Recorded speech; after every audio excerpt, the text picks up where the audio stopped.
All right, welcome back to Venture School. Today we're going to talk about achieving product market fit. Now, you may have heard of this concept, product market fit, thrown around a lot, but what does it actually mean? Today we're going to talk about that. And to help illustrate it, we're going to talk about one of my favorite companies here in Utah, a company called Neighbor. This company, what they do is they're like Airbnb for storage. So if you've got like an RV pad and you're not using it because you don't own an RV, you could rent that RV pad on Neighbor to your neighbor who does have an RV, and they could put it on the RV pad, and then they would pay you money every month. So whether you've got any sort of excess space that you're not using that could be used for storage, you could put it on Neighbor and start generating passive income, right? So that's what they do, and they've had a lot of bumps over the years, but have also been incredibly successful. So this will be a fun case study for us to go through together in terms of identifying product market fit. And by the end of this video, you should be able to look at most companies and at least have a general idea of whether or not they've achieved product market fit. All right, so first is, what is product market fit? Well, just like it sounds, it's if your product fits with the market. Or in other words, like, does your market need, love, want, and is willing to pay for your product in a way that is scalable, right? So for example, sometimes companies will say, hey, we started selling this product and we solved this solution for this person, but we had to tweak it a little bit so that it would work for them. But then this other person, we sold it to them too, but it was for a different use case, so we had to tweak it a little bit for them, right? That's not really scalable. What you want is the ability to say, here's our product, and it solves the need for a bunch of people, and they just buy it, right? That's one example of product market fit. Another part of product market fit is this idea that you are solving this huge pain point for them and they are pulling the product from you. As soon as you start to feel pull on the product instead of having to push it on people, that's a pretty good sign that you're achieving some product market fit. Ultimately, it all comes down to, hey, we are solving this pain point for our customer in such a way that they are desperate for our product. And there are a lot of those customers. Because oftentimes what happens is you have companies that are either solving the pain point for a customer really, really well, and those customers are just dying for the product, but there aren't very many of those customers. That's not really product market fit that matters for a VC, because we want companies that can grow really big markets, right? Or the other is, hey, we're solving the pain point for lots of customers, but we got to tweak our product every single time we sell it. That's not scalable, right? So you want scalability in terms of like the ability to sell more and more products to lots and lots of people. All right, that's what product market fit's all about. Now, why does it matter for venture capitalists? Well, companies, once they achieve product market fit, it becomes this huge inflection point from both a risk and therefore a valuation standpoint. It's really where venture capitalists will start to really pay attention and go deep and write big checks. So essentially what you have is you've got pre-product market fit and post-product market fit. Pre-product market fit is your seed stage investing, right? And essentially what you're doing as a seed stage investor, you're giving the company money and you're saying, okay, here's some money. I want you to go out and get to product market fit. That is your only goal as a company, right? And so you may have a product and you're going to put it out there in the market and you're going to engage with customers and you're going to see how they interact with you, right? And so you're going to engage with your customers. You're going to sell the product. You're going to tweak it. You're going to add features. You're going to think about different selling models. You're going to think about like how do you express the benefits that the product offers, all of those things, until you're able to solve that pain point for the customer and communicate it well.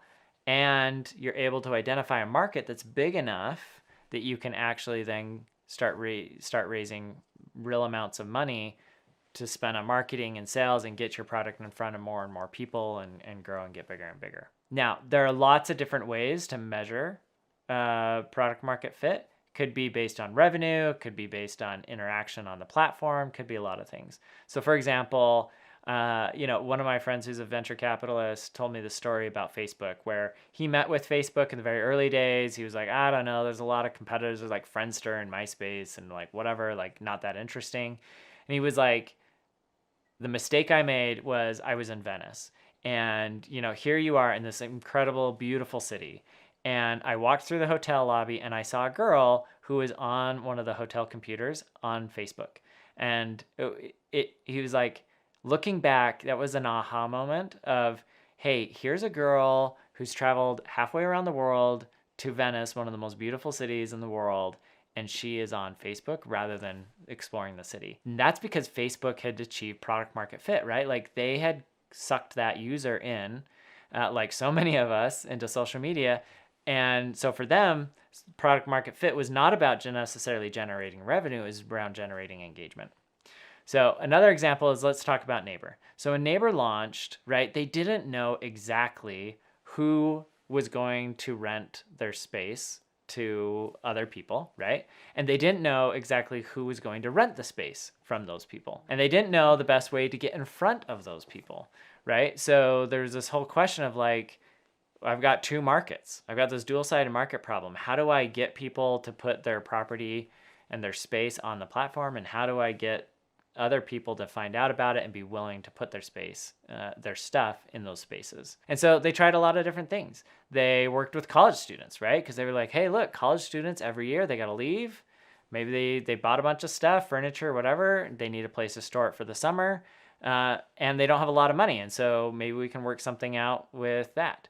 They tried a bunch of different things. And ultimately, they were able to achieve product market fit when they were able to dial in on a handful of use cases that seemed super prevalent for their users. And what they saw was, even without technically opening up a new market, they had customers that were going on and listing space on their platform, and other people that were going on and kind of connecting with those people and storing their stuff there. And it was a big eye opener for them that they had really nailed like their messaging, and that they didn't need to be concentrated in one area. Even small numbers of people were looking for this solution already. And at that point, they were able to go nationwide. So why does it matter to venture capitalists? Well, as a venture capitalist, right, you want to invest in companies that have achieved product market fit, because at that point you can put money into the company and feel confident that they can take that money and turn it into some multiple of revenue and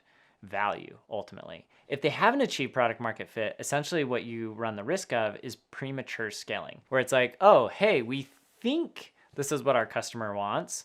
Let's plow a ton of money behind marketing and we'll grow really fast, but then the customer doesn't really want it. And so they churn off, and then the company really struggles and goes out of business. Or maybe you solve the pain point for a customer and you do it incredibly well, and you put a bunch of money behind marketing and you scale up really fast, but your market's not very big. There aren't very many of those people, and you tap it out, and now you can't grow anymore, and the company plateaus, right, and stagnates. So those are the things that you want to avoid as a venture capitalist. Like, you want the seed stage investors to help fund them, get them to the point where they can achieve product market fit. Once that's achieved, then you plow in money to help them figure out marketing and sales, build their organization, grow, and scale. So we've talked a lot about product market fit. I just want to hammer home a couple things about like, how do you know when you've achieved product market fit? For me, the thing that's like the ultimate flag is that you start to feel pull in the business, right? Instead of going out to customers and kind of pushing your product on them, they start coming to you and asking for your product and demanding it, right? I'll give you another like great story. So we were an investor at University Venture Fund in a company called Instructure. And one of the things that I loved that they did is they were building this new learning management system to compete with Blackboard. So if you weren't through college, you probably either used Blackboard or Canvas or Desire to Learn or some of these other platforms. Instructure made Canvas, and everybody hated Blackboard.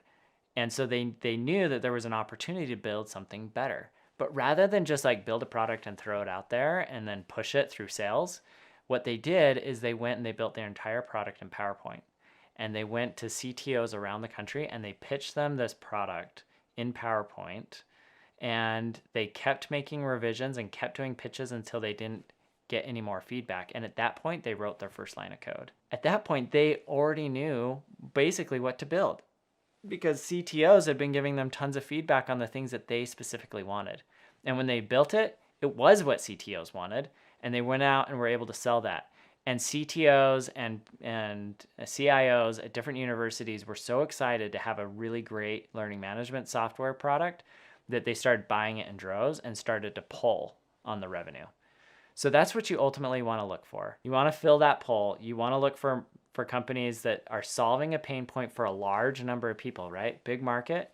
And you want that pain point to be something that's easily replicated. So you don't have to tweak and change the product for every single customer. If you've really achieved product market fit, you should be able to just say, hey, here's our product, and the customer runs with it and is like super excited about it. Hopefully this is helpful in terms of understanding better what product market fit is, what it isn't, why it matters. Join me for our next Venture School episode where we're going to talk about what makes an attractive market size. Thanks.